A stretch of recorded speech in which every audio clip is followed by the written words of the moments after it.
Hi everyone, I'm James from F9 and I used to produce under the name of the Freemasons for many, many years. I want to talk to you today about analog sound and why it's so important to us as human beings, why it's so revered and is still talked about to this day, why there's a resurgence in analog synths and analog technology, and most importantly then, how can we take the processes and the sound of analog and recreate that inside modern DAWs using plugins. Now, first of all, let's have a quick think about what we're talking about when we say analog. Analog is imperfections, it's chaos, it's things changing constantly and a kind of infinite number of values. Now, the one thing I've always thought about it when looking at analog of any system, and I'm talking here about analog audio, analog photography, analog visuals, is that it seems a little bit like a circle in that you have an infinite number of places that you can be within this circle. There's no straight lines, there's no stepping. Life is like that, and we are analog people ourselves. I suppose every single life on this planet can be considered analog. Now, when we talk about digital, what is digital? Well, digital is a stepped system. It is a system that has defined numbers and defined places within it. And if you think about our currency is actually digital. Now, when we talk about digital audio, it's the ability to take the analog input from a source and say at any one point, okay, we have a series of pulses and we go bang, right, at this point, what number is that input wave that's coming in with its beautiful curve on it? And we go, right, measure it, there it is, next one. So we're taking these finite degrees of measurement and we're actually then either storing them as information or and recreating them back as analog waveforms, or we're actually generating them as oscillators, as sound sources within a digital program, a DSP code, to say, right, this is the frequency of what the waveform is. It's a sawtooth wave, so it's going to be stepping like this. At any point throughout that cycle, this is our number. Where should it be? The DSP says, and the algorithm says it should be there. So we're either using digital sources to create the sounds or digital systems to record the analog world. And if you think about what that is, everything within a digital system can be seen as linear. It's an exact number, or it's a difference between two numbers on a certain scale. So the intersection between the two is where all of this gets interesting. And even with a circle, which could be seen as completely analog, at any point within a circle, you can take it and you can draw a straight line across it. So that interaction, if you think about it, is what pretty much drives our entire modern world. We live in a world where every single thing has been digitized. Every single form of entertainment, whether it be TV, film, music, it all runs on digital systems through digital devices. But now have a look at the cycle of analog. And it's always fascinated me in audio that right at the beginning, the only equipment that was available to record audio was valve. And valve is always known as one of these kind of analog monumental points of technology. And even though we went solid state after that with transistors, and it's interesting to see how microphones went, Neumann microphones dropped tubes for ages and went solid state. Eventually, everybody suddenly realized we could go right back to the valve and get a fatter, better sound. So there is something intrinsically important in human behavior and the way we respond to art in analog sound and or analog of any degree. So if you think about how we interact with photographs currently, I don't know of a single person that just uses the straight digital photograph coming off a camera. Instantly they flip a filter onto it. And ironically, that filter is always seeming to be based on making the thing look like an old analog camera. So we're obsessed as a society about actually trying to get everything back to this kind of slightly grungy, crusty analog feel and its imperfections and its chaos. Now, another example that I always thought about just recently when I saw the Star Wars reboots is when you look carefully at the film, they've gone to great lengths to replicate some of the 35mm film quality that was on the original films. Now, what that's done is made those films from a digital perspective stand apart from other releases. Say, for example, if you look at the slightly questionable version of Assassin's Creed, a fully digital film, there's some kind of analog processes going on there, but it looks just like a computer game, whereas the new Star Wars films kind of don't. So it's fascinating how we can take or we can apply some of these processes onto purely digital signals and to really help them breathe life back into digital sources. Okay, so now let's have a look at what Analogue is before we try to start recreating it in plugins. And for me, it's got three pillars. The first one is drift, whether that be oscillator drift, filter drift, control voltage drift of certain parameters within a synth. And you could also look back to tape recordings and consider the actual speed of the tape machine altering slightly, called whir and flutter. That imparts a particular frequency oscillation that was actually made famous by the Boards of Canada. They took their name from the Film Boards of Canada, which were a series of public information films where the playback was so kind of modulating and random. All of the pitches of all of the music was kind of swaying. The second pillar for me is distortion, and whether that be distortion inside of the analog circuits or the analog interfacing between equipment. For example, if you put an analog synth through a decent preamp, crank the gain up, it will actually start to distort the preamp, and then you can control the output, grab it back down again, but gain those extra harmonics. Also, things like analog connectivity and ways of transformers will impart a degree of compression and therefore distortion. EQ, external EQ, equalizers, whether that be a high pass filter, etc., etc. We're all talking about types of distortion. So in other words, the difference of a signal entering a system and coming out the other side of it. Now, thirdly, for me, it's noise. And you've only got to put the needle on a vinyl record to understand why it's so appealing. That background crackle and sometimes the hiss from the tapes of the original recordings imparts something that is around us everywhere. So if we think about us walking down the street, even on an early morning when there's hardly anything about, you may hear very quietly in the background the hiss of the traffic. You may hear birds calling next to you, or all that kind of stuff, or if there's rain falling, you've got additional noise. We are constantly surrounded by elements of noise. So very pure sounds without any kind of noise floor can seem incredibly alien to us. So we can use some of those principles to actually bring life to more static recordings, and we'll go through all of that later on. But first of all, let's look at those three pillars within an analog synth. We've got a modern analog synth here, the Prophet 6. It's just on a simple sawtooth patch.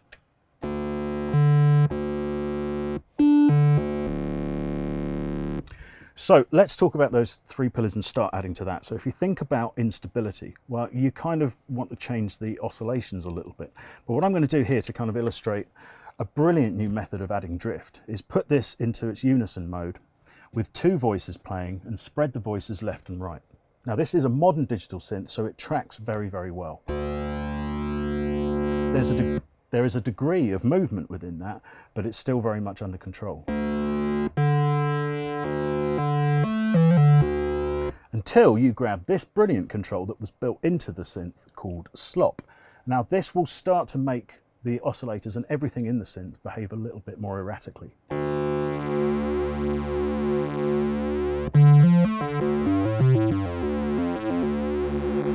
And you can go extreme with it. But just a touch of that, for me, is one of the beauty points of this machine. And it's harking back to a slightly more unstable analog world that can actually be quite difficult to replicate.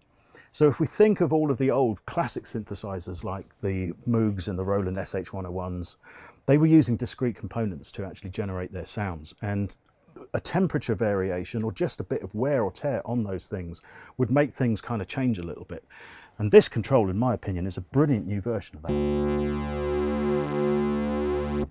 So that's great, but this is a hardware synth. How do we start to replicate that inside of our DAWs? Okay, so we've got a slightly unstable patch. Now let's look at some of the other things that we've talked about here, and let's actually go for distortion. There is a distortion function on this entire synth, and it just adds a bit of grit and buzz or dirt. And just the right amount of it will fatten this thing up massively.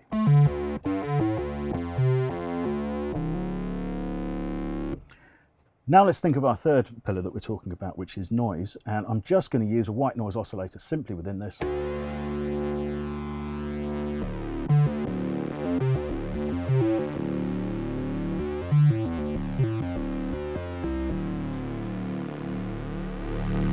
So we can get to that quite quickly. Let's remind ourselves where we started. So it just shows you how just adding a few of these kind of techniques will really fatten sounds up. Okay, so I'm going to pull up Serum now, and I just want to quickly look at the kind of basic approach that we're going to use before we dig in and really start to use some of the kind of processes. And first of all, let's talk about what we were saying about all of this analog world. Here is a very basic sine wave coming out of Serum.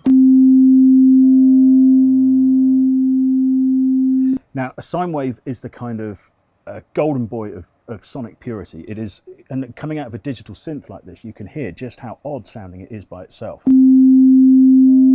It's incredibly almost unnerving, and for any length of time, it can be a bit difficult, really difficult to listen to. In fact, it is rumoured that the CIA used it as a torture device. They'd throw people into a room, great big sound system, play them a sine wave, and after about 20, 30 minutes of it, you are ready to tell anybody anything. You just want this thing out of your head. It kind of really resonates through. But the world is not pure. So to try and show you what I mean about how we can kind of affect things, the moment we add some, say, LFO modulation to that sine wave, add a little bit of noise in the background, maybe change the envelope a little bit, and then change that modulation so it rises in.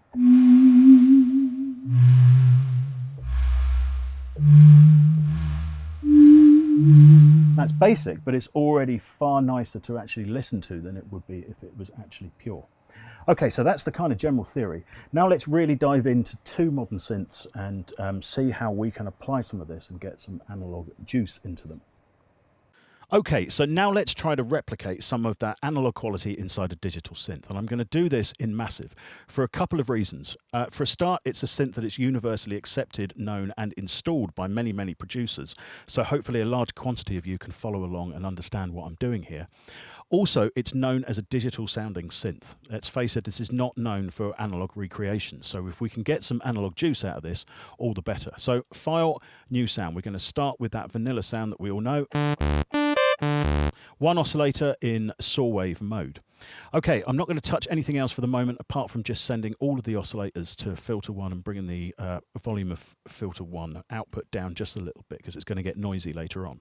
So the key to this is modulations. So I'm going to go to our first LFO, LFO5. Now what we want to do is create instability and we want to create randomness within this. The best way to do that is with a noise wave. So on the curve select of this LFO, I'm going to come down here and select noise.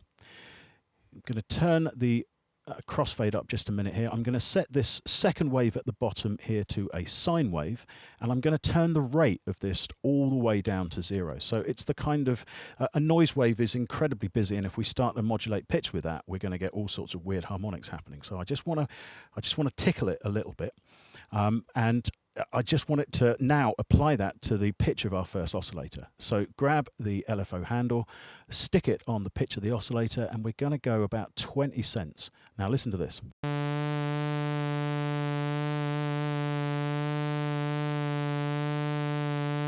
If I turn the amp of the LFO down, you'll hear that it goes back to normal. Turn it up. There's our instability. So I'm just going to clear that first macro for the minute. Now I'm going to grab our macro handle and take this over to the amp of that LFO, turn the amp all the way down, and then turn up that modulation amount. So now our first macro is actually affecting the amplification of that LFO. So the more we turn this up, the more instability we get.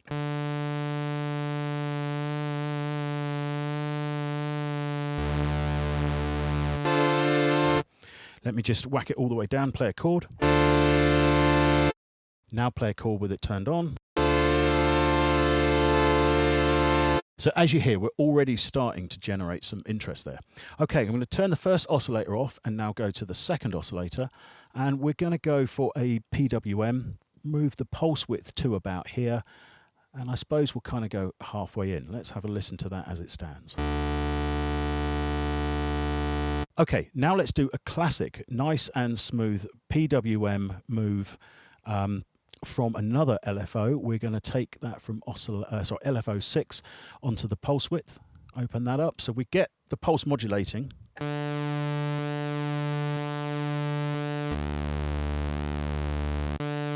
But what we don't have there is any pitched instability. So I'm now going to take the same LFO, put that to the pitch of the second oscillator and move this down by about -20 and see what happens.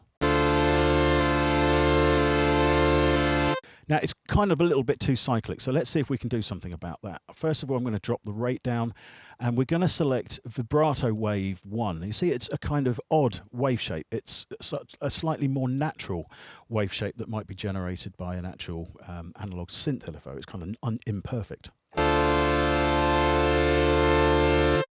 Now let's add that together with our first wave.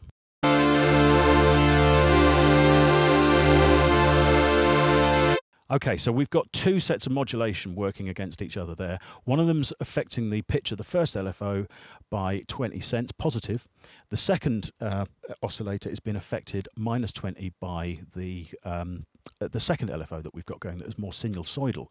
So what I'm going to do now is quickly put on the second oscillator. I'm going to select a noise waveform at the bottom, and then with the crossfade between the two LFOs, we're just going to add a little bit of noise to that and see what happens. And once again, I'm going to take our first macro and apply that to the amplifier of that LFO, then turn that up. So now this one macro down here, and I suppose we should rename it, is, let's call it drift. This is now affecting the volume levels of the LFO. So when we turn this down, routing is in place to modulate the oscillators, but there's no actual level of these LFO signals.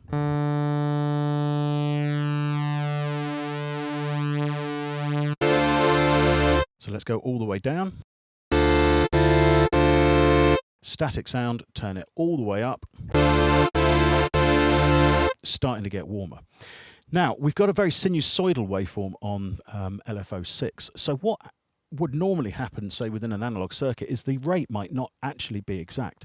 So we're going to go to number 7. Now, sometimes this is set as a performer or a stepper, but you can come over here on this right-hand box and turn all of these modulation sources around. So this one, we're going to make another LFO. We're going to turn the rate quite low, and let's also add one of those noise. Let's do actually, random steps for a change, and we'll just take the crossfade so there's a little bit of interplay between that curve and that random. Now I'm going to go to LFO 6. I'm going to drop the handle of LFO 7 onto the rate of LFO 6 and just give it a little bit. So now the rate of that LFO is unstable. Now we've got another LFO. We can select another LFO here from our modulations, and we can turn this one again. So I'm going to create a slightly faster sine wave in this one, and let's add some noise to it. Why not? Who cares? We can be rebellious here.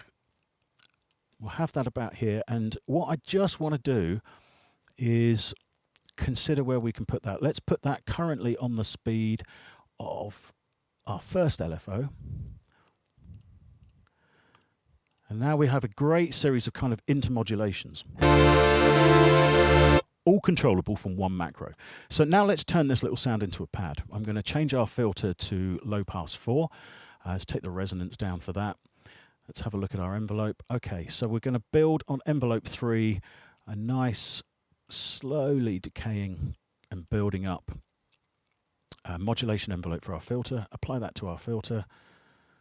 Let's get some decent release on it as well. And let's build a kind of pad envelope on our amplifier.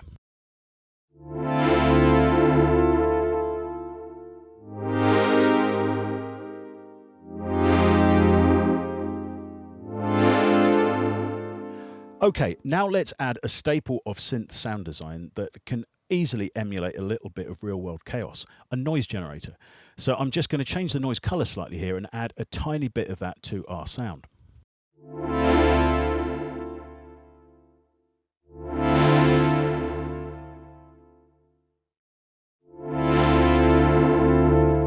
Now it's already starting to sound interesting, but let's start now looking at the voicing. I'm going to let's give us 3 voices, turn on the pan position so it's spread across the stereo image.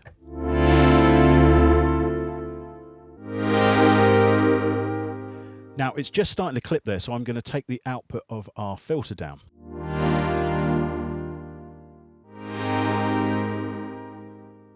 And actually, let's just try a little bit of pitch mod between them. In fact, yeah, let's even add a little bit of LFO onto that. Not much.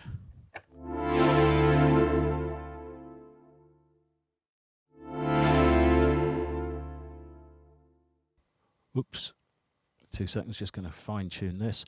I will then take our amplifier of LFO 8, the fourth LFO, which is effectively the 8th modulation source, and apply that to our macro there. So everything is now controlled by one macro. So that's without the drift. That's with the drift. That's already starting to sound beautifully analog. Now, of course, it's not analog. We're just emulating some of the stuff that could go on. So what else can we use within Massive to kind of emulate some of that? Well, I've always loved the tube emulations within Massive. I think they're a brilliant addition. Let's turn it 100% wet to have a tiny bit of drive and just listen to what's going on. It's starting to generate some of those extra harmonics and thickness. Oh, a bit of distortion. And let's bring it back and then set the dry wet so it's about 25%. That's adding something. And the beauty of analog is when you throw it, or analog sounds, is when you throw it into reverb, you get lushness.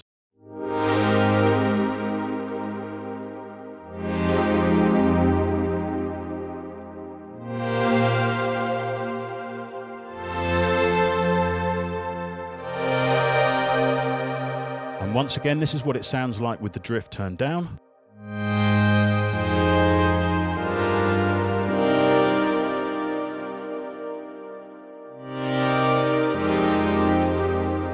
But we could actually, let's stick that on CC1. So I've now got the mod wheel controlling our drift.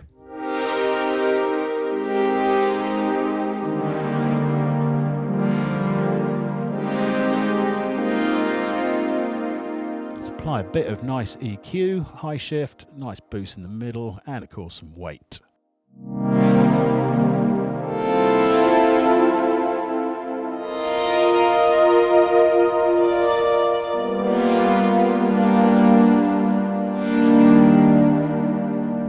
Starting to clip again. Let me keep that under control.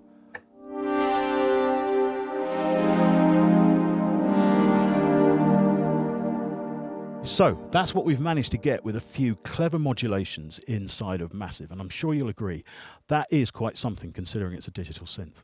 So now let's have a look at doing the same thing inside of a very well-known and very modern digital sounding synth, Serum. Now this is Steve Duda's masterpiece, if you ask me. It's become almost vital for all producers to have this installed.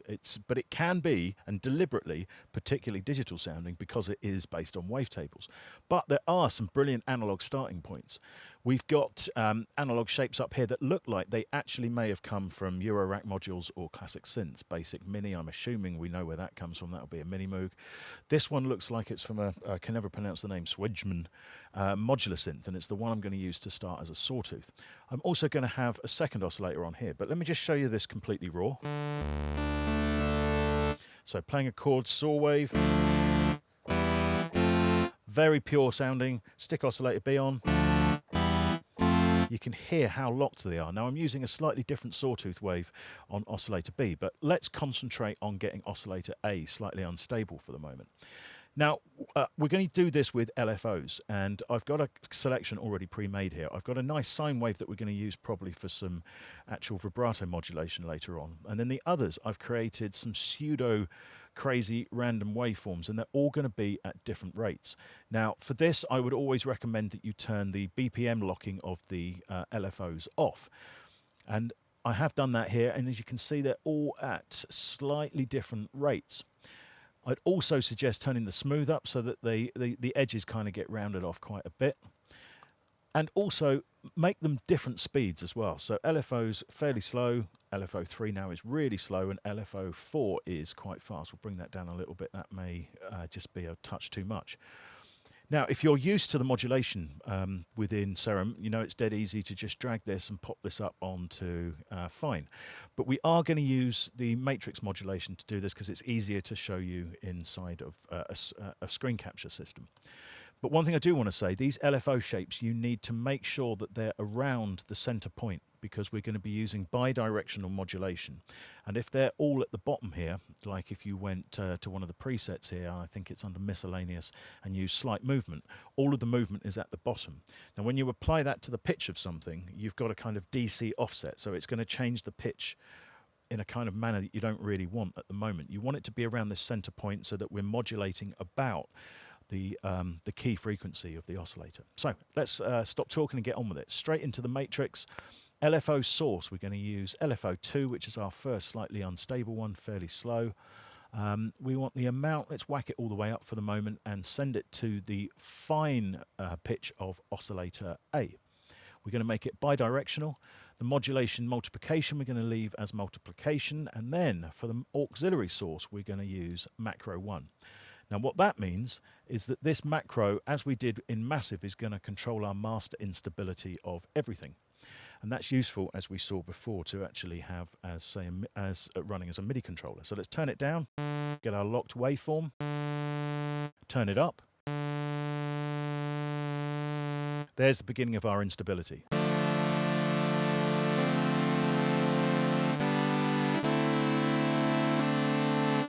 Now it's quite pronounced at the top there, so you can always fine-tune these as you like. Now let's go and do a similar thing to oscillator B. So go back to the oscillator section and turn it on. It's already going to modulate against each other for the moment. So we're already starting to get a bit of warmth, but let's just continue on with this emulation of analog behavior. We're going to go to LFO 4, and that's actually running, yeah, let's get that not quite as crazy speed-wise. And we'll select the modulation source, oscillator B, fine-tuning, bidirectional once again, whack that up, multiplication by macro 1. So now, everything off, now everything on. Okay, let's pull that in a different direction. And let's start to tweak this. So I'm just going to change the speed now of this, this last LFO.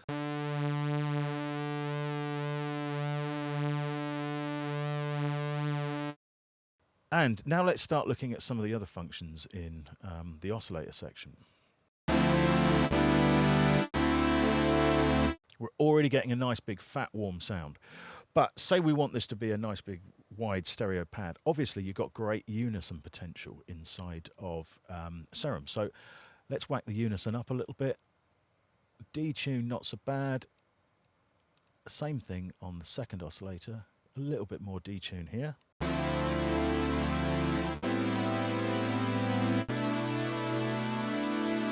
But what's it like with all of that instability off?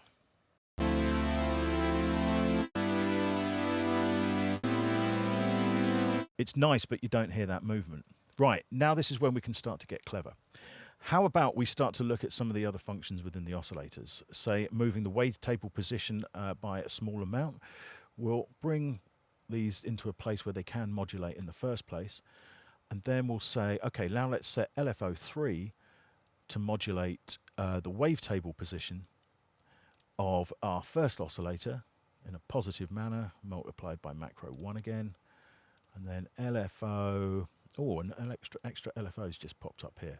Let's go and grab the small movement, slight movement bit. I'm going to grab all of the points of that LFO and drag it up. Now let's add some extra handles to this. It's a little bit fiddly, I always find this. I wish it would kind of open up into a big version of the editor. Oop. Bear with me while we just create some more points on this.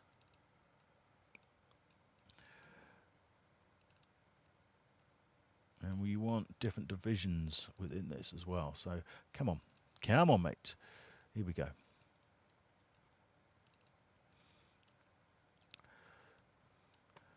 And turn the BPM off, as we said. We'll set that down nice and slow, smooth it right out, and we'll set that new LFO5 to wavetable position of our second oscillator, and we'll do that in a negative manner. We're not going to have too much of this actually.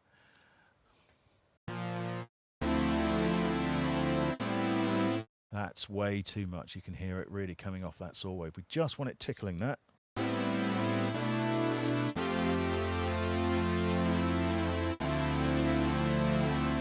And okay, this is it without all of this mod.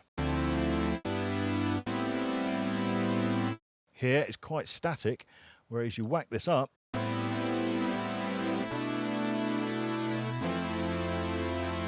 we're starting to get that drift. Now let's add one of our second pillars of stuff to this. I'm going to use a Juno 60 noise source here, pitch it down ever so slightly and just bring it up so it's firing in with the oscillators. Too much.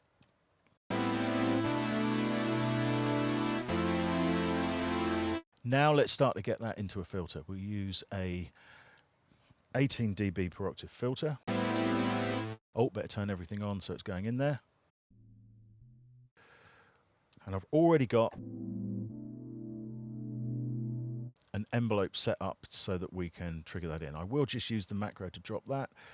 Sorry, just use the standard visual modulation to do that.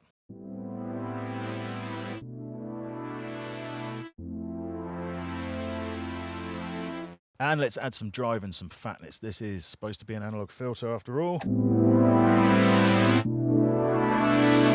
That is starting to sound nice. So now let's tailor our actual amplifier envelope so that we're doing something tasty with it.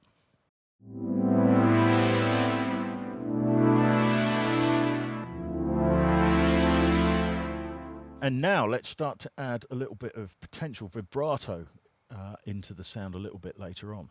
Now this was a classic part of the circuitries and design of the Roland synths, that you had a cyclic LFO that would actually have a kind of delay aspect to it. So in other words, when you hit key, the LFO wouldn't come in immediately, it would come in a little bit later on, and it's well known for making some really, really beautiful modulations to these kind of sounds. So let's just set the delay time so it's triggering in a bit later and have a rise point as well. That's effectively the amp of the LFO rising up.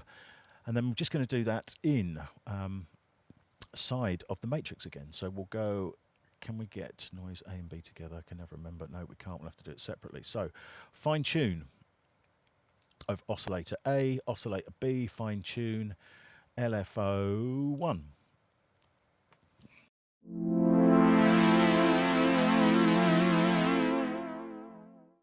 And we'll tune that carefully. We want it about 4.5 from memory, I think.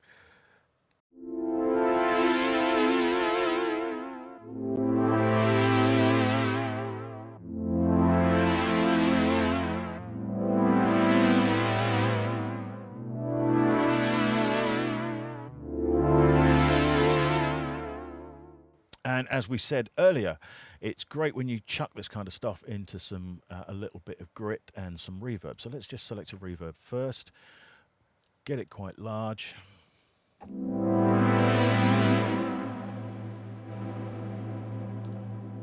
We want it quite dull.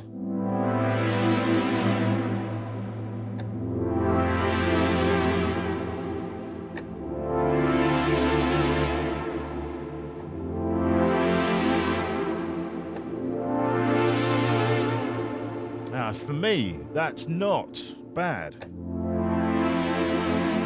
This is a digital wavetable synth. And that sound does really have some nice life to it. Now let's add a chorus into the chain. A little bit cheating to have modulation like this, but surely you'll forgive us for that.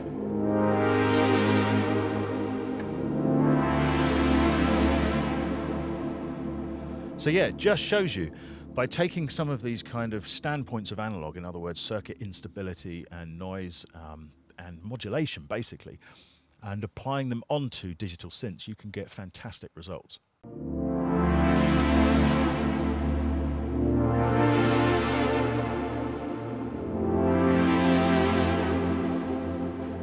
And the thing is with these kind of cross modulation and intermodulations is that they tend to really help the warmth and the power of the lower mids. And again, I think it's something that we just like hearing. If you think about an orchestra, if you had every single violin completely in tune with one another in a 30-piece string section, it wouldn't sound that great. What's great about a string section when you've got a vast number of players is that the kind of differences between the tuning of each instrument and the way each player attacks it makes a real difference. So emulating some of that within the oscillator section helps you get these lush tones.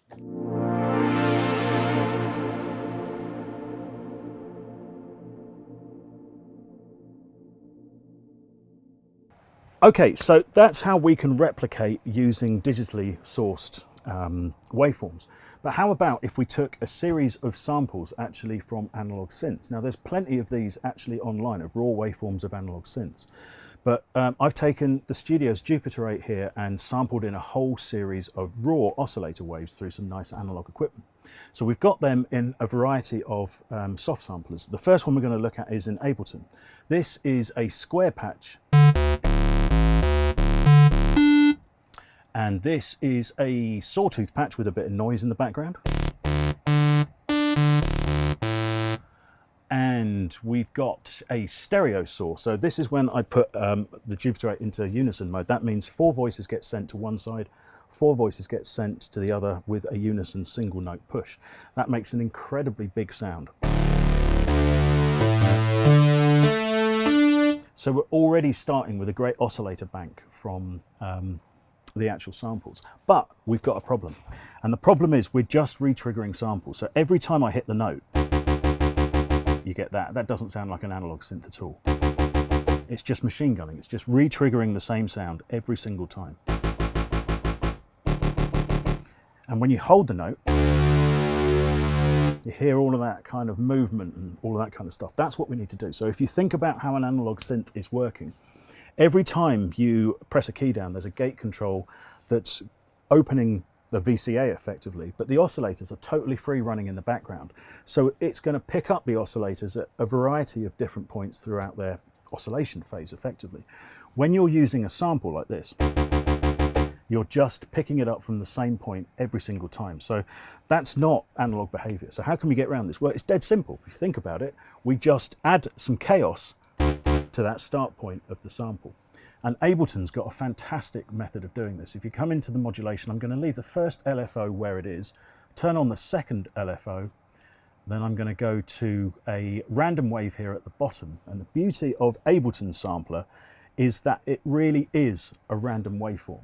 So sometimes I think, I'm not quite sure how the coding works, but you often get on certain synths with what are called random waveforms, you get the same result every time you re-trigger. This one seems to be very, very random. And the great thing is we can use that, send it to the sample offset. Now, if I'm going to send it by, it's a percentage value within this Ableton sampler. So let's say about 40%. Now listen to what happens. Every single note is slightly different. Now, I think one thing I have tested with this before, if we turn the frequency right up of the LFO to 30 Hertz, it's even more pronounced. So now what this is doing is taking the start point that's actually on any one of those waveforms and modulating it, basically. It's literally just throwing it into a different position each time. I'm going to move all of the sample start points just away so they're kind of in the midst of the waveform a bit. Let's do that again. 14. Let's try that. So yeah, I've just moved our start point away so it can go in either direction now. And we're really starting to get analog. So now I'm going to turn on the filter and I'm going to actually use some of Ableton's new filters, brilliantly coded by Cytomic. It's wonderful to see this kind of code level directly inside a DAW. And I'm also going to now use one of our other parts that we've talked about within analog sound. I'm going to drive into this filter a little bit. So this emulates high VCA levels or circuit levels of the oscillators going into a filter circuit and the clipping that can do. I'm just going to open that filter up with a bit of resonance and let me show you what I mean with this drive.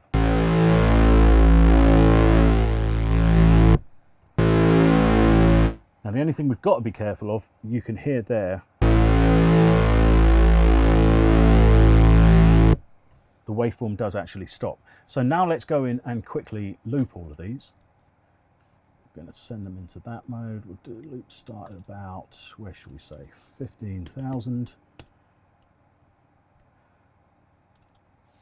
And we've got that loop in. Let's do 20, 23. And we'll take that down actually a little bit, try 9,000. Have to change the start point to work with that.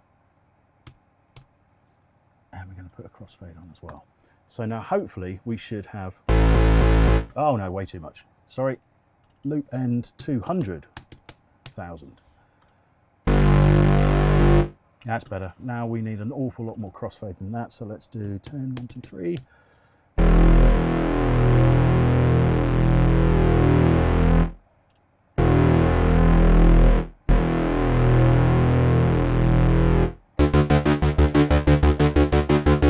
And you can see as I hit those different notes there, the waveform playhead jumping across.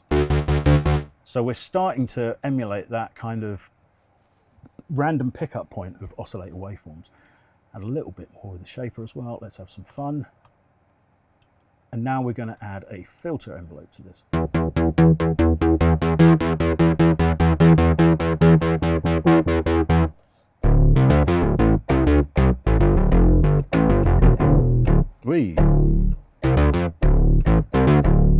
So, starting to sound quite analog in itself. If I turn that second oscillator off, the second LFO off suddenly, we're back to machine gun.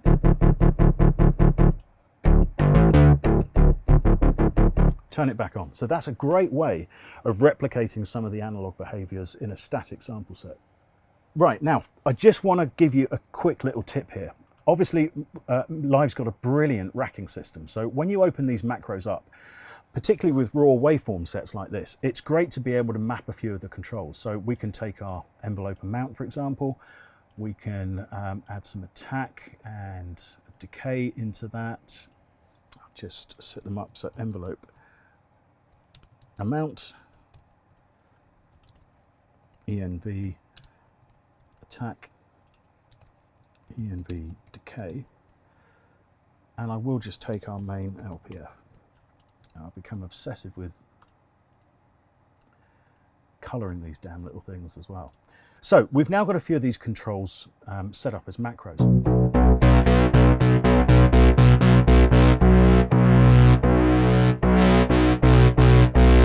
But obviously we're in Live Suite now because any standard edition owner's not going to have access to the sampler. You've only got the simpler.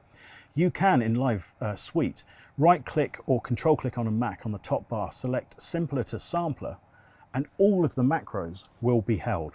Nothing changes. It's exactly the same piece of code as a plugin, just with a different wrapping on top of it.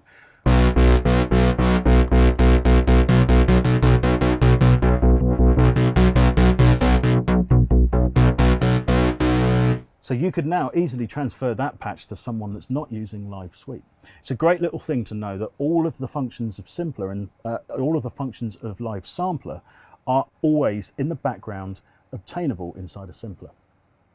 Okay, so that's Ableton. Now let's try and take a similar sound set, and I'm using a PWM wave, a pulse width modulated wave from the Jupiter 8 again, inside of Logic's ESX24. And straight up we've got a nice fat wave, but we've got the same machine gunning problem. So let's try and change that. We're going to use the modulation matrix inside the ESX24 to modulate the sample start position. And we're going to do that with LFO1. I'm just going to leave LFO1 where it is for the moment, but put a random waveform on it. Now, as we turn this modulation up, we should get a little bit of change, and we do, but something's not quite right. Now this is one of the things I've never quite worked out why what I'm about to do next works, but it certainly does. I'm then going to take the VIA control, pile that into LFO2 and open up the amount that LFO2 modulates LFO1 on the sample position. Complicated, I know, but just have a look at these positions and it will kind of work for you. Now you still get a tiny bit of repetition, but in general you are starting to get that displaced oscillator feeling. So I'm not quite sure what's going under the hood of that, but that's the way to get these kind of random start positions of the sample. I'm going to open up the ESX24 editor, and I'm just going to turn on the loop parameters, and there's a very, very good reason for this. It's going to select everything here and get our main sample bits. When we come to the sample start, I'm just going to raise everything by quite a big number. So we'll take it up to about 11,000. So there's play either side of that start position. Starting to help our random position a little bit. But here's the banana skin. You might think that it would be great to loop the waveforms inside of Logic, so that we could get that constant analog tone. If you turn these loops on inside of Logic, that modulation that we've just set disappears. I've no idea why. It should be able to carry on, but it can't seem to be able to deal with it. You can't modulate the start position of a sample if you have the loops of the sample on. Whereas we can if we do that. So it's just one of those weird little eccentricities of a system to be aware of. Don't pull your hair out if you've got looped files in there and you're trying to modulate that start position. It just won't happen. So now let's start to synthesize, and we can do the same as we did before.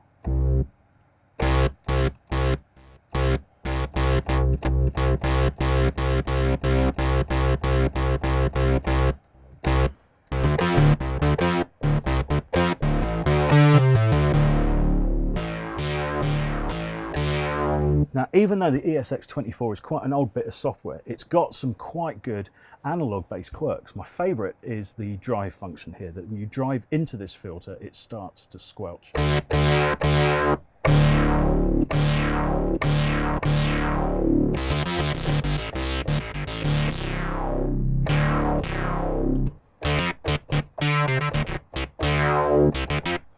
Let's take the third LFO and we'll shove that to the pitch under mod wheel control.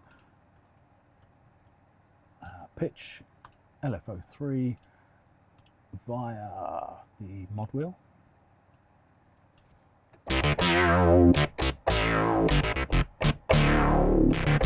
So we're not bad on an analog sound. If we turn the fat button on, what this does is stops the stealing of the low frequencies as you turn up the resonance within the filter circuit. That's quite a big, present, analogish type sound. But of course, we could also add a little bit of our instability that we used on the synths as well. Even though we've got an analog waveform to start with, there's no harm in trying a few little extra parts. And also, Logic has a random function in the ESX24, which will allow you to add a kind of little bit of random pitch to each note. Starting to clip, let's keep that under control. Turn that random function up and you'll hear it. Even more, why not? Whee, now it's gone. So it's almost like that slot parameter that we saw on the Prophet. Not quite as pleasant, to be fair.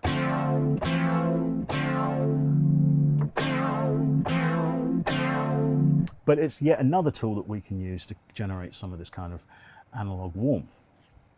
Now, one of the most, I suppose, revered samplers of all time has been Native Instruments Contact, and it's still really one of the best in the professional workflow. One of the reasons being is that its engine sounds absolutely stunning. So if we were to input a set of analog waves as we have in the other samplers, we should get some great results. But there are a couple of banana skins, and thankfully for you guys turning up today, we've just actually gone through the process of modulating the start point on one of the sample sets. So let me show you how to do it. So first of all, here's our stereo saw again, and once again we've got the machine gun effect. Static sample position with every single note. So let's dive into the editor and open it up. The first thing you need to do, and unfortunately you need to do this on every single sample, is open up the wave editor, and where it comes down to here, this tiny little box where it says S mod, that is the amount of potential sample modulation that can happen on that particular sample. You have to turn that up, and you see that green line going up and down the waveform there. That is the amount of modulation you can apply to that sample once we get into the modulation. Contact is incredibly powerful and modular, but I do wish that there was just a way of grabbing all of the samples in one of the groups and actually applying the same number. I can't seem to find it. You have to do it manually, so do be aware of that, but it is time well spent. So let's turn off the wave and the mapping editor for now and just go for the synthesis controls. So we've still got the machine gunning, but we've got the potential to modulate that start position. Let me just drop this back a bit. Okay, so I've just removed all of the modulations, and now I'm going to add a modulator. We're going to go into external sources, and we want, let's try random unipolar, but it's two of these randoms that we want. Now this box comes up, so this is the amount of modulation that we're going to be applying, and we're going to take that from pitch and select that to sample start. Now we have that randomization of the waveform, and if we open the wave editor and the mapping editor a little bit here, you'll see that happening. You'll see the playhead dart all over the waveform.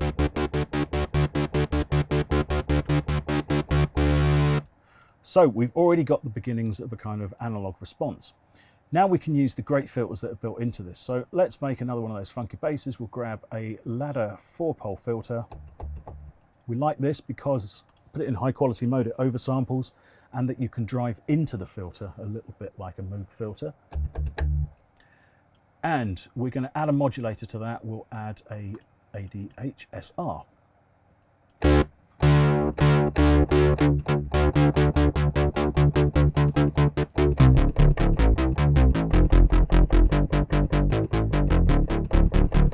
Now actually it sounds like one sample there is still machine gunning. So let's just go back into our mapping editor, select that zone, have a look at the wave. Yeah, we've got no sample mod amount, so that's the banana skin. This has to be turned up for it to do it. And then, sounding great again.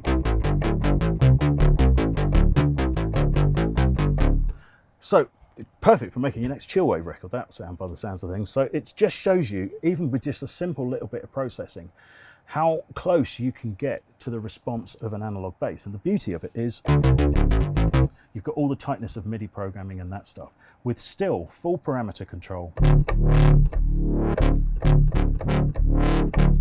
It's automatable and can be run on macros. One of the most revered uses of analog synthesis over the years has been this, the Roland TR-808 Rhythm Composer. Now this was a whole series of electronic circuits that were designed to replicate drum sounds. Now you have to think about what was happening at the time. This was the only technology available, so this was before sampling. I don't think the developers of this really knew how big this machine was going to be, because actually as acoustic drum sounds, they don't really sound much. I do like the clap. That, I suppose, could be considered quite realistic. But the power of these sounds and how well they work in productions is absolutely legendary. Now, one of the things I will say about this is that there's always been talk over the years of the soul of the 808. In other words, it has a sound when it's running under its own sequencer that can't be replicated by sample hits. Now, I do totally agree with that, but with one caveat. I don't think it's the sequencer that has the soul. It's the fact that these are generated by analog circuits, and a lot of them using the most perfect form of chaos, noise. So it's always been known that the clap and the snare drum of the 808 share a noise source. So when you play them together, particularly on the sequencer, you can get an odd degree of phase that's going on.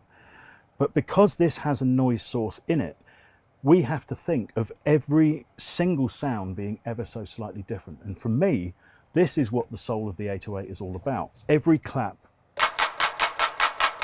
is slightly different. Every snare is ever so slightly different. Hi-hats, cymbals. And even though the kick drum is a purer, a simpler beast, it doesn't have a noise source in there. Because it's coming from analog circuits, every single hit is slightly different. Now for me that means that if you just take one or two hits from this and actually sample it, you're only capturing a kind of still snapshot of that thing in oscillation. The only way to really get it is to use round robin sampling techniques. In other words, multiple hits of the same thing. So I'm going to do a round robin sampling little run on this, and we'll get you guys if you're using Logic, Ableton, I think S1 will do it as well, and Contact, get you some kits that will run round a series of these samples so that you can get a feeling of the individuality. But let's just have a listen to one particular sound, which is the clap. Now, obviously this is not a MIDI device, it has been retrofitted with a brilliant little MIDI kit that doesn't actually change anything internally in the machine. So this will now run to MIDI clock, and you can see it's been triggered from a keyboard. Very, very handy. It's a great one to look out for because it doesn't change anything internal inside of the 808. So it's effectively removable and no damage done. But anyway, let's just have a listen to this clap. And to highlight what I mean about the differences of each clap sound, I'm going to put a reverb onto that clap, quite long, and let's just listen to the reverb tails, hear how they change. There is a tonal difference in the reverb trail of every single clap, and that is because every single clap is quite different. Now, what I've done is triggered a little beat out of this via MIDI.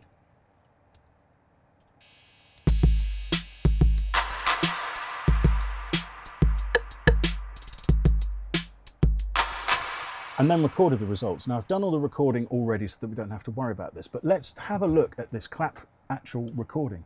Now look at the differences actually in level on the actual waveform. Each one looks totally different. Now if we look at the snare, they look fairly similar, but if we just solo this part and do the same of attaching a reverb to that, you should be able to hear tonal differences within the snare too.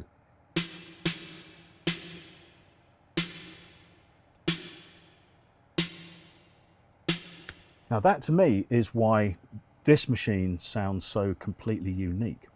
Now of course that's fine, but 808s are incredibly expensive to maintain, and also difficult to kind of interface sometimes with computer stuff. So over the years there have been many attempts to emulate this, and just recently there's been a major development in that Roland within the Roland Cloud system have released their own ACB, which is their analog circuit behavior technology versions of the 808 as an actual plugin. Now, there's going to be all sorts of conjecture and talk about this, but here I've got a recording of that beat from a real 808.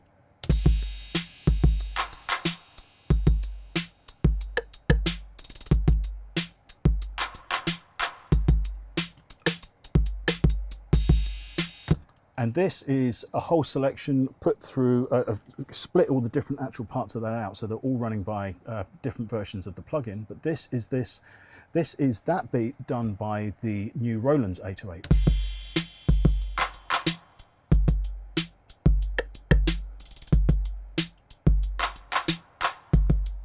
Now let's just put some reverb on some things as we did earlier and just see if we get the same kind of effect. So I'm going to put a reverb on the clap.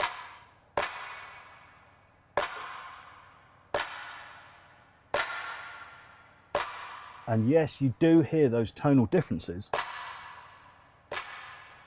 in the reverb tail. Now, if I actually render one of these parts out, so let's render the clap out, let's see if we get the same kind of instability. Now, bearing in mind, this is a circuit emulation of analog stuff, which is only going to get more advanced in the coming years. So I think some of the things that we're starting to see now, for example, this and Yuhi's Repro 1 and Repro 5, I think are only the beginning of what's just about to happen. As DSP and computer power gets more increased, we're going to see a massive amount of change in all of this. Okay, so here's our rendered version of that clap, and you can see there are differences in the actual, particularly this decay tail of the raw sound. So this is really well, emulating really well the behavior of a real 808. Now I'm not going to start saying it's exact, but let's get one thing straight. And I think this is a really important point. There is a great deal of analog snobbery talked about, and It's almost become this difficult subject to even bring up, and particularly when certain synths arrive, like the new Model D from Behringer. Now, obviously, that's a slightly odd situation because it's a copy, a direct copy of the Moog circuitry or the Moog idea. But every time I see YouTube videos on this, of analog versus digital, it kind of descends into complete madness, which basically involves a whole group of people on one part of the thread just arguing and swearing at each other by the end of it. Let's get one thing straight. This is the most pointless argument of all time. Analog versus digital for making music is like artists arguing over their paintbrushes. It doesn't matter what you're actually using to make the music. It's about what you make that's important. There has never, ever, ever been the case where suddenly a dance floor just stops dancing, gives up, shouts at the DJ, mate, that's not an analog bass, come on, what are you playing with this? Or that no one actually sits and asks for their money back at a club because someone's used a massive preset. These are just tools. It's what we do with them that's important. You can have given John Lennon the worst guitar in the world, he would have still written a really good song on it. So let's not continue to get hung up about what's actually best. It's about making music, and we have a degree of tools that we can use, or a variety of tools. So let's just get on and actually make music, apart from actually just arguing about what's going to make the best sound. Because in my opinion, and I've tested this with known producers, known mix engineers, nobody can really tell the difference now between some of this software and the actual real hardware. So we've seen about analog processing and analog source sounds. Now let's talk about the other two ends of this, which is analog noise and analog distortions, and how we can use or apply those principles inside of a DAW. So I've actually bounced down our Roland kit from the actual Roland plugins. So we've got this loop.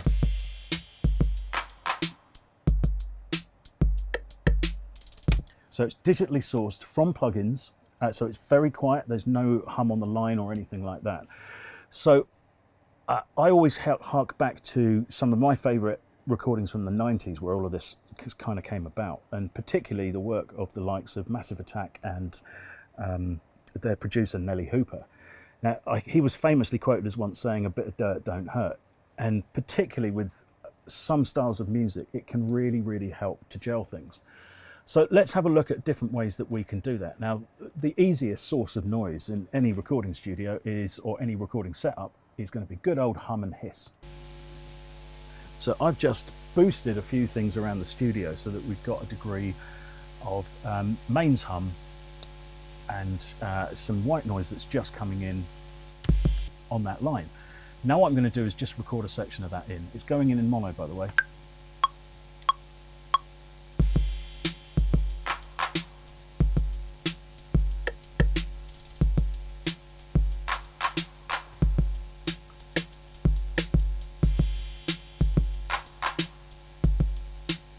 Now I want quite a bit of it for a very good reason. We're now going to do this in pseudo stereo, and there's a great trick with these kind of noise loops. I'm just going to create another audio track, that's mono. I'm going to take half of that here and flip it down to the other track. Now these two parts are now completely playing from different sections of the audio file. Very simple. I can then just pan one side to the left and one side to the right, duplicate that actual region. So I'm just going to select the region that we're going to duplicate, hit Apple D, then we've copied that loop across. Now obviously up loud it sounds a little bit bizarre, but you just throw that down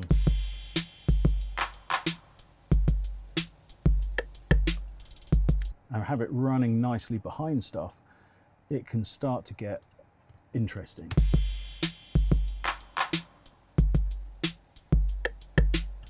But let's keep on going. One of the favorite sources of kind of analog orientated noise is definitely vinyl, and I've got some vinyl loops here. They're quite subtle, so we're just going to drop this one onto this entire page. Make sure this is not warping in Ableton.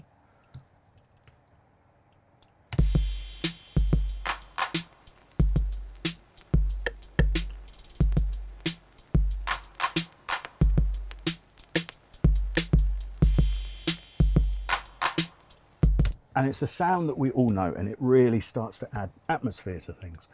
Now we're going to come and do some group processing on all of this later on, but now let's use something, and we're going to have to use an external plugin for this. I want to add some reverb onto the claps and to the snare parts, but I want to use a plate reverb. Now, plate reverbs are basically enormous pieces of metal that had a vibrating circuit on one side or a vibrating part on one. That would then send shimmers all down this actual massive piece of metal. And then there would be pickups, a left and a right, that allowed the reverb to come out in stereo on other parts of the plate. Now, there was a bit more to certain famous plates like the EMT 140 than that. You had some damping equipment that would effectively allow you to change the size of the reverb. But one little plugin that's knocking around at the moment and is absolutely brilliant at emulating that sound and will hopefully do our 808 kick no end of good is the little plate from Sound Toys. Now this is, I think it was initially, it did the rounds as a free plugin, but I think it's now a commercial entity, but it is a brilliant emulation of plates. And plates have a magic because they're like an analog reverb. It's not a digital algorithm trying to work out space. It is, as a reverb, it's a piece of metal. So to emulate that kind of response in a plugin, I think is brilliant, and it's well worth checking out. Because as you hear there, just on that clap,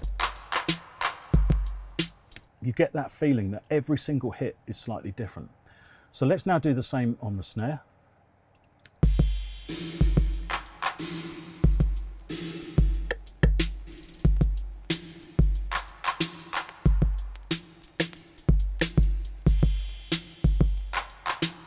Now we're probably going to come and do some, just look at those levels a little bit later on, because now I want to start to look at how we can emulate some of those distortions.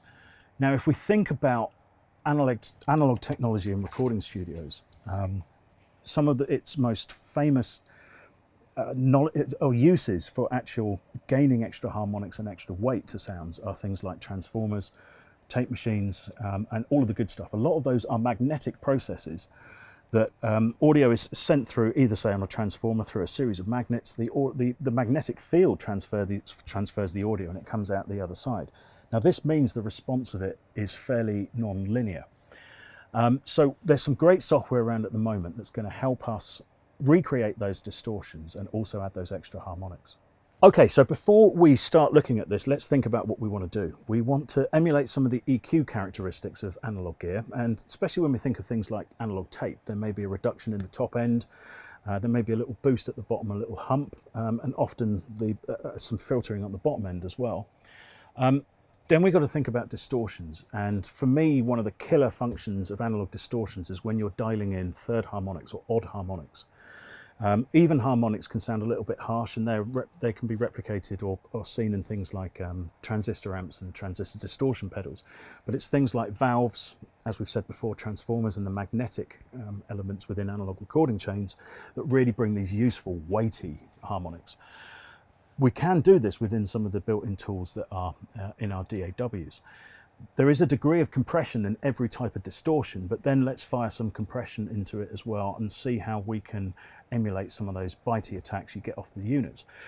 I've also got a great little trick using the glue compressor inside Ableton here because it has a little known clipping function. Okay, so I've got all of our beat and some of those reverbs that we mentioned before, our little input noise, our stereo messy noise.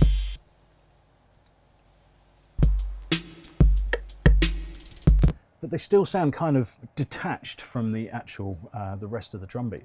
So let's start gluing them back in together, and this is where analog processing comes into its fore. So let's start with, first of all, a low pass filter, and I'm going to take this down to about 14 kilohertz. That's already dulled it off, but here's the trick with using filters. If you use them with a shelf before that process or after that process for the bottom end, you can get great results.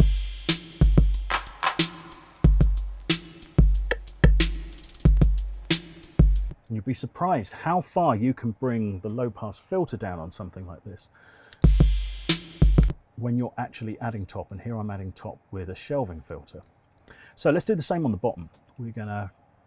I'm in Live 9 at the moment. Live 10 users will get that brilliant new filter that will allow you to go all the way down. And one thing I would say is right click on the title bar of the EQ8 and go to for oversampling. That's control click on a Mac will get you the same thing. Oversampling will make sure that top end response is a little bit better, and it's actually just flipped there, cheeky bugger.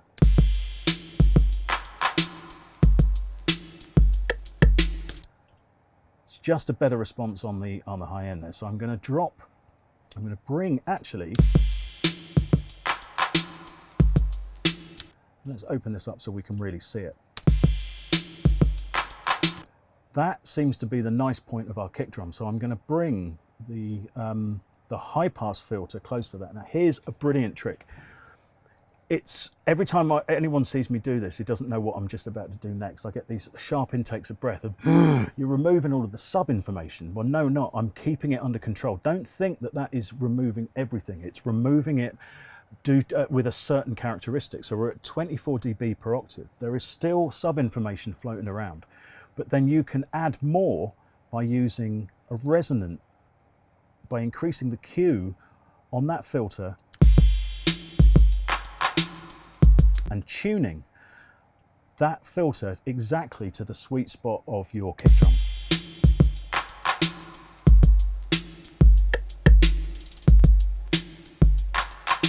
That's with it off. So this is with it off, and this is with it on. Hear that thing sing. Now, the reason that this happens is that everybody's got all obsessed with the lower octave of 20 hertz to about 40 hertz and say a little bit more up to 50. What you don't realize is there's only a very few systems that can actually replicate those frequencies. And an awful lot of producers are getting all obsessed with the sub-harmonics, where actually the thing that they're listening to mostly are the upper harmonics, things an octave up. So this is how this stuff works.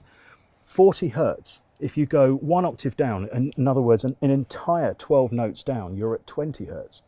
That is a massive difference, a massive amount of difference for such a small change in hertz.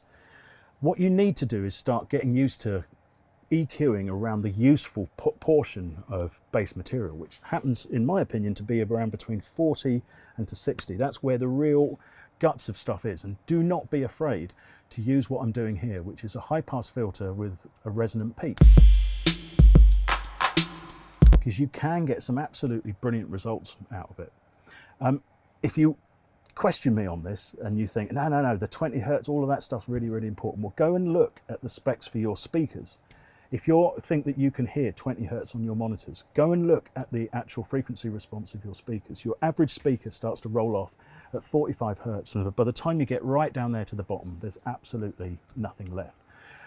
Headphones will really help replicate all of those much lower frequencies, but you will be surprised sometimes. You think that you're listening to about 20 hertz, you're actually listening to frequencies way above. Okay, now we're going to use some distortion, and I've just got the Ableton saturator here, and we're going to drive into it.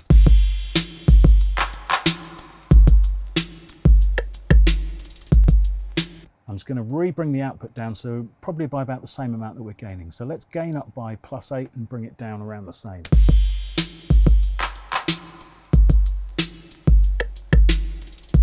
And it's already starting to bring things together. Let me toggle it as we go through.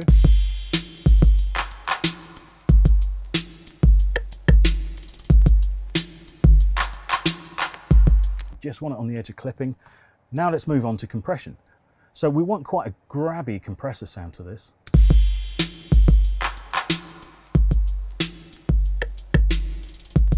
And I'm actually, I've got my compressor on Live to set up to the old Live 8 compressor because it's got some great forward feed and feedback models in it that I find easier to use than the other ones.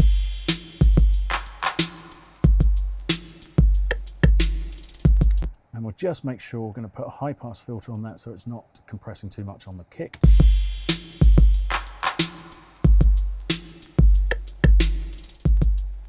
That's really starting to help to bring things together a little bit now. But now here is the tip of the day. I'm going to drop the output of the whole group because we're going to get quite loud in a minute. This is the glue compressor, and it's made by Cytomic, and Cytomic are brilliant at modeling analog. That's why they've been included not only as the glue compressor, but within the new filters that appeared in Ableton. So it has, everybody just thinks you should use it as a compressor. Here's a great little tip. Turn this soft button on so it becomes a clipper. Turn the range of the compressor down so that no matter where the threshold is, it doesn't actually have any range that it can operate in, so it's not going to be a compressor, and then just use the makeup gain to push into that clipping circuit.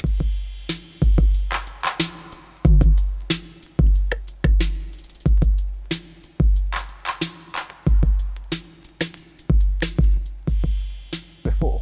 So that's before.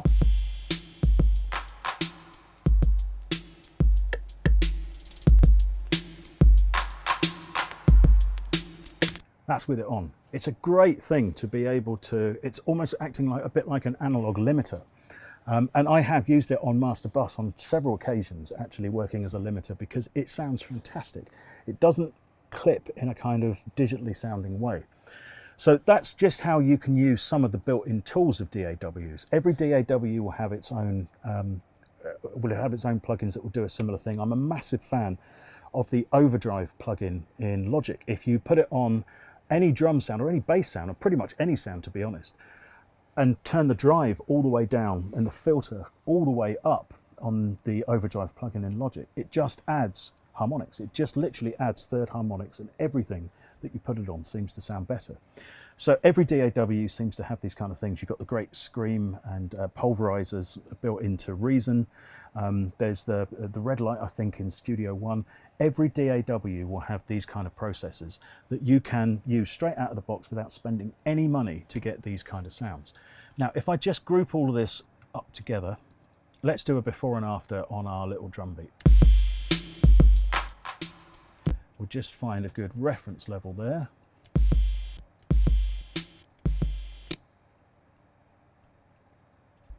Okay, so here's our beat with all of the processing applied.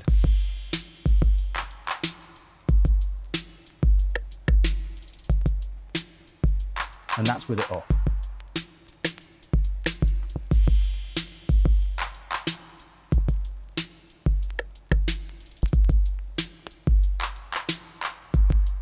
So you can hear that extra weight and oomph that all of this kind of stuff is going to give you.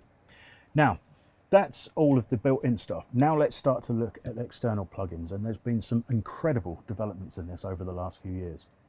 So I've just pulled up a selection of processors that I think are great at adding analog grit and analog warmth. So we're going to look at a variety of them. Quite a few of them are going to be distortion and harmonic devices, but also a few compressors as well. Now the first one I want to pull up is by UAD, and it's the Thermionic Culture Wiltshire emulation, which is a distortion box that is very famous. You can see I've got one of the Plus 15 or Super 15s here. And it was one of the first boxes to come about and add a kind of direct valve distortion process into the analog chain, and it was loved by people mixing drums and that kind of stuff, and it really does have something, and it's a brilliant port on UAD. So it does all of the stuff that the box will do and more, but most importantly it sounds great. So I'm going to take that basic beat and start to push it. I'm going to turn the drive up and then re-level the output so that we're nice and straight.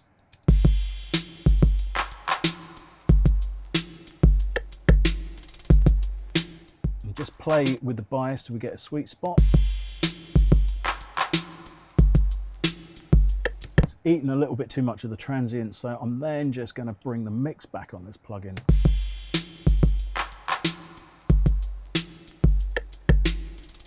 Brilliant. Before, sounds lifeless.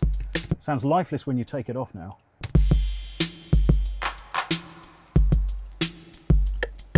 And then it's really adding some weight. So if you don't have UAD, there is another fantastic alternative made by Plugin Alliance. This is the black box.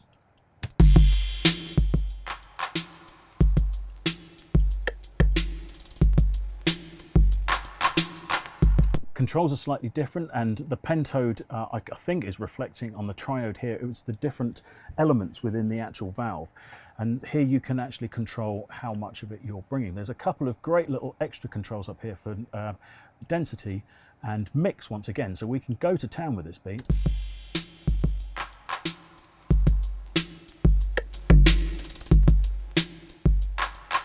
turning the air function, that should really hit those 808 hats nicely. But we're pushing it a little bit there, so let's just drop the mix back by 50%.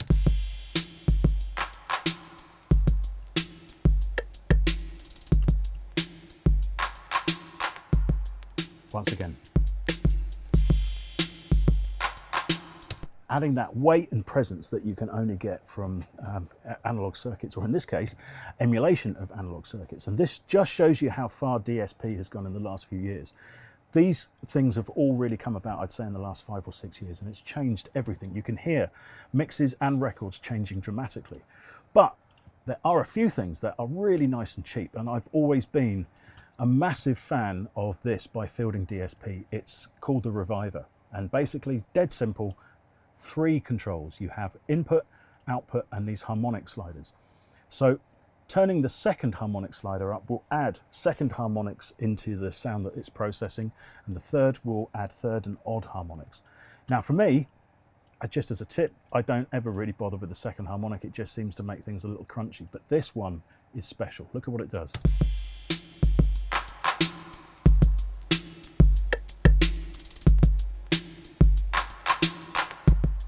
Before,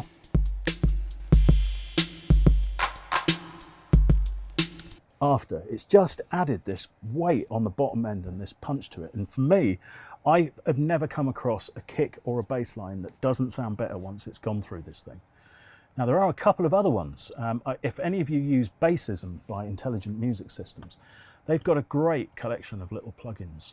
This one called Aroma has multi-functions, and each salt, pepper, sugar and chili, and it's great to see people kind of using obtuse terminology on this, so we're not constantly worried about what we're turning up. The one thing I do know is that sugar is a kind of tape emulation. What I just love is just grabbing things and turning it up.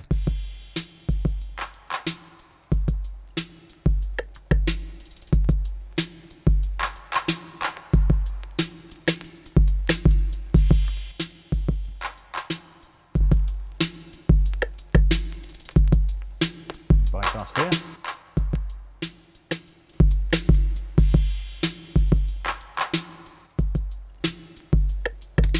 And I know what you may be saying, what, you're hearing the difference in actual level there as you do it. Yes, you are, but you're kind of, psychologically when you're mixing, you want to turn knobs up and get stuff out of it. You don't always want it automatically resetting and rebalancing itself. Now, there's a cheaper and smaller version by the same company called Mango. It's brilliant fun, just one knob.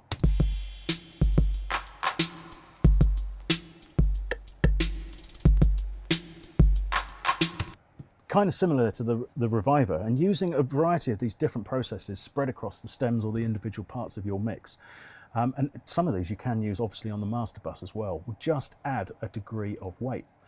Now, of course, you can't go far without seeing a tape emulation, and this is one of my favorites by Yuhi. This is the Satin tape emulation. Now, the reason I love it is that it's just so controllable, because tape responds in a variety of different ways. There's the electronics of the tape machine as you're going in.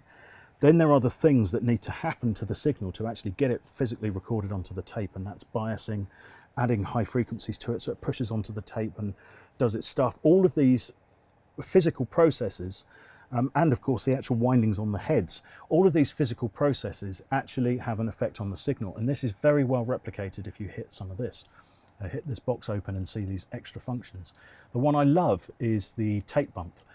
Now the head bump. The head bump is a well-known thing of tape machines, or the responses of tape machines, in that there is a bump in the lower frequencies, and you can see it replicated on the little graph there. There's a bump in the lower frequencies of the playback response of a tape machine. So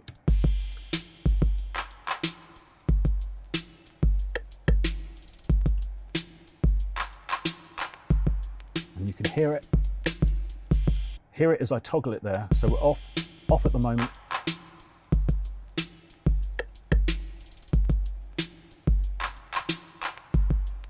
And you just hear it do nice things to that kick drum there. You can actually control that with here. You control the width of the bump, and you can control its actual level, and you can change it by using these pre-recorder or circuit EQ functions. Now, there were 2 different standards for equalization as you went into a tape machine, And it was all to do with how tape works. When you, and any of you that have plugged, for example, a standard deck into a preamp that doesn't have a proper set of phono preamps to it, you'll realize that straight off of vinyl, it sounds completely different to how it should. It's the same with Tape Machine. There was a degree of pre-equalization, and this affected the sound. So what I love about this plugin is its ability to really emulate all of that. And also, as you bring the speed of the tape down, you get the natural reduction in high frequencies. So here we've got a completely variable control going between 30 IPS per second and 1 IPS per second. Look at the difference as I turn that knob.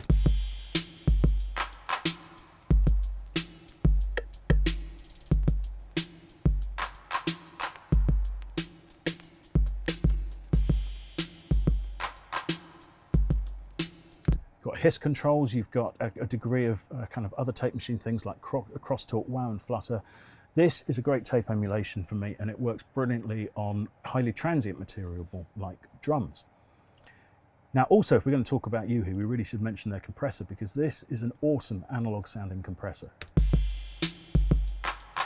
that has a variety of different modes, and also you can change the way the detection works between the two classics of hardware compressors, forward feed and feedback. And now that's how the detection circuit works. I won't go into details of that, there's plenty of stuff online. But basically with a feedback compressor, you can, or feedback circuit in the compressor, you can get much softer responses.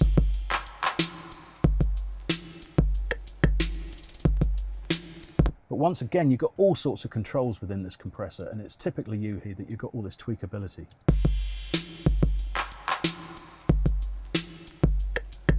Distortion circuits, we've got wet and dry.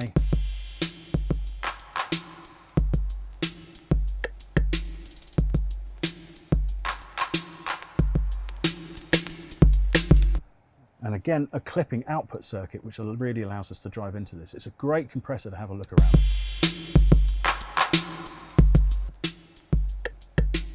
It's massively changed that drum beat.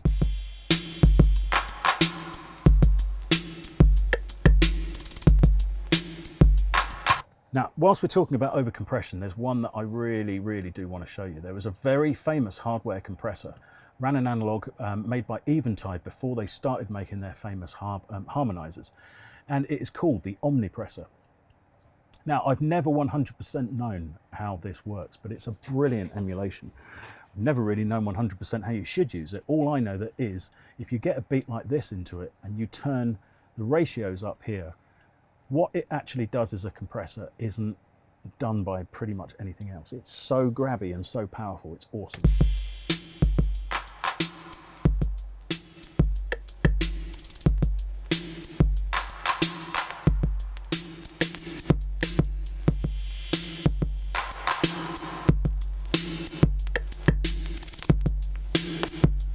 I'm pretty sure it was an Omnipressor, probably an original Omnipressor that did that amazing drum beat that was in the first Portishead album, where suddenly it's just the snares being sucked. You just get this enormous dum ga dum ga.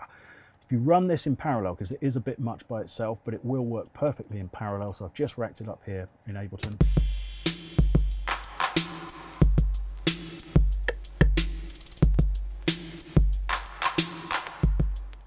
You can get some stunning results just out of simple drum beats. It really does take to drums nicely. So I'm going to leave that where it is.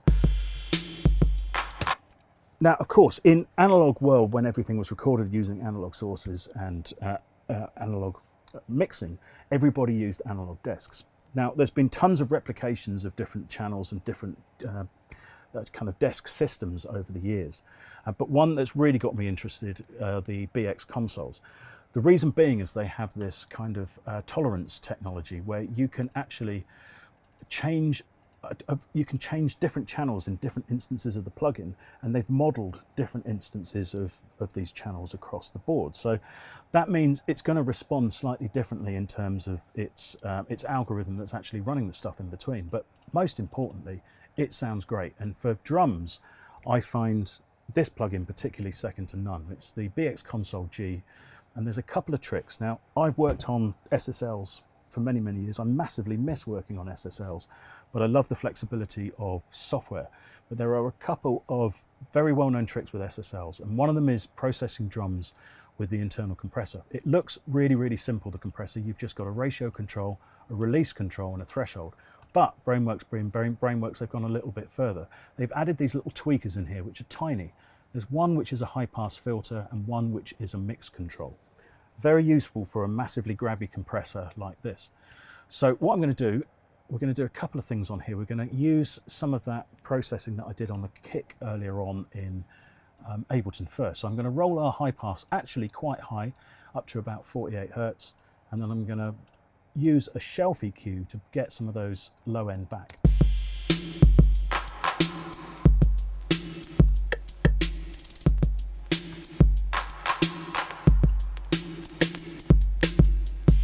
And with any desk EQ, you can actually go an awful lot further with the high pass than you normally would, as long as you're often doubling into it with a little bit of shelving gain. Let's do the same at the top. I'll only tweak it down to about 16K, and we'll put it in shelf and boost.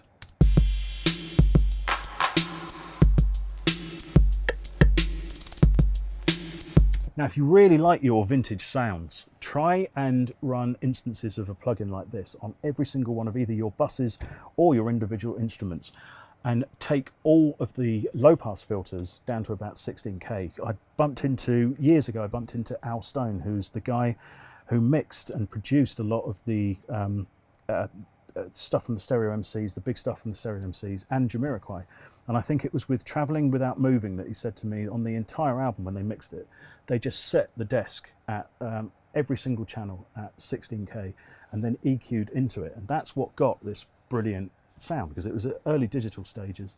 So it was very easy for things to start sounding brittle. So always give these filters a go. You'll be amazed at what you can actually get out of them. Not everything has to be crystal clear and bright, particularly if you want a more vintage sound. But now here's the fun with an SSL compressor. I'm going to come to the compressor circuit of the channel, whack the ratio all the way up to infinite, and I'm going to bring the release all the way down. Now I'm going to start dialing in the threshold and just look what happens.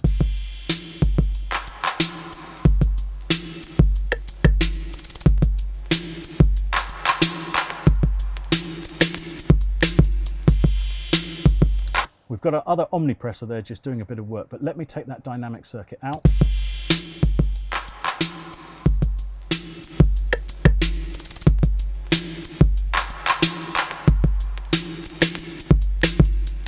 It's really catching everything nicely. Now we can just tweak the high pass filter so we're not killing ourselves on the kick each time. And bring that back, may say the mix of the compressor circuit about 60%.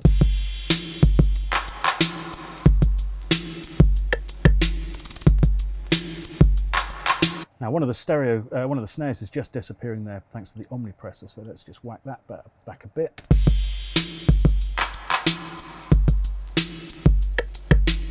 And you hear how those compressors are now starting to suck that noise in and out. So it sounds like it's connected to it. Now, if you go back and listen to particularly classic trip hop and stuff, you can hear the beginning of all of these processes coming in. But you hear this stuff even more on modern recordings as producers are really getting into adding this kind of stuff. So I hope that's given you a whole host of ideas for processing stuff and getting analog juice into your recordings.